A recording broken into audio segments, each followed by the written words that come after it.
Hey everyone, I'm Case Aiken, and alright, I've got one today that I'm going to muse about and end with a question. Today I want to talk about Starlight from The Boys for my Superman Analogue, because I always assumed she was at least partially a Supergirl expy. The Boys started off as a comic series in the late 2000s that dealt with the collateral damage that superheroes create.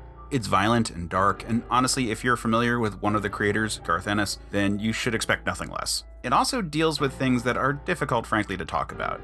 However, more people are probably familiar with the live-action adaptation that is currently airing on Amazon Prime, with Season 3 having just ended and Season 4 on its way. In both the comic and the TV show, the titular The Boys are a group of damaged people out for revenge against reckless superheroes. Our POV character is called Wee Hughie, who lost his fiance to a flash analog, literally running right through her. He joins the team, but along the way, starts dating a girl named Annie. Initially, unbeknownst to Hughie, Annie is the superhero Starlight.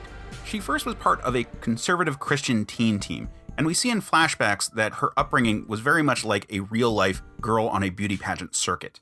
But then, early in both the comic series and the TV show, she is recruited for the Justice League stand-in, the Seven. As someone who really wants to be a true superhero, this represents a huge step for her, and she is at first overjoyed. But her initiation is degrading and shatters her illusions about heroism. She's sexually assaulted by the male members of the team, and then forced to wear more and more revealing outfits. It's a terrible experience for her. And for her, the one bit of relief in her life is that relationship with Hughie, though she is unaware that he has become a member of a superhero revenge squad. Now, all super beings have a common power source in The Boys, a Nazi-developed drug called Compound V, and usually that conveys strength and durability with then some variation beyond that. In the comics, we don't get solid metrics for her physical powers, though in the show we do see that she is able to pick up cars and can be thrown through a wall with only minor injuries.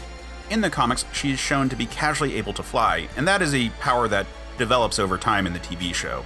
Meanwhile, her signature power in both the comic and TV show is her ability to emit bursts of light. Ultimately, regardless of her powers, her role in both series is to play the shattered idealist. Her initial design heavily resembles the classic Mary Marvel outfit. Meanwhile, her blonde hair and cloaked look makes me think of Supergirl. But then her light-based powers also remind me of Starfire, who's a character I probably should talk about at some point soon.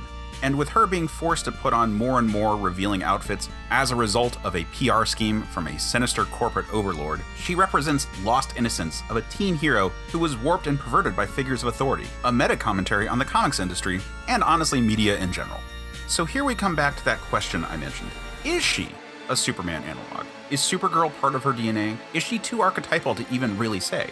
While in the series The Boys, she's not the most powerful character, she is capable of standing up to some of the heaviest hitters in the series. And on top of that, as the one truly good superhero in the franchise, she does represent a moral beacon for others to live up to. Her refusal to back down inspires Queen Maeve to take a more assertive role. And alongside Kimiko from The Boys and Maeve, the three of them are able to take down Stormfront, a literal Nazi supervillain, whose powers rival Homelander. When she's able to draw upon a powerful enough source, she can even take on some of the biggest guns in the franchise, like Soldier Boy. So while people might try to belittle her and put her down, she pushes back and represents a moral beacon in this franchise. And this is as true in the real world as it is in either the comic or TV version of the character. Garth Ennis was quoted as saying, "Annie started out as a joke and was actually going to degenerate further in terms of the shit she'd put up with, the degradation she'd suffer just to be in the world's premier super team.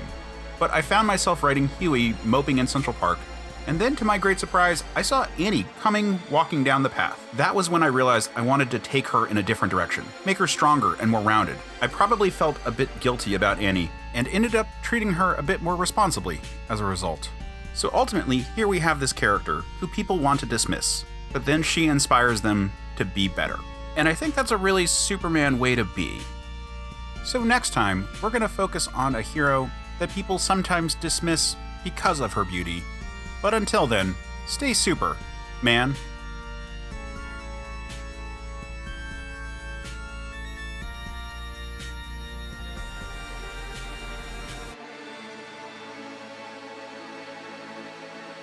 Hey, and this is the part of the video where I normally thank everyone for watching, but in this case, I actually want to thank everyone for sticking around.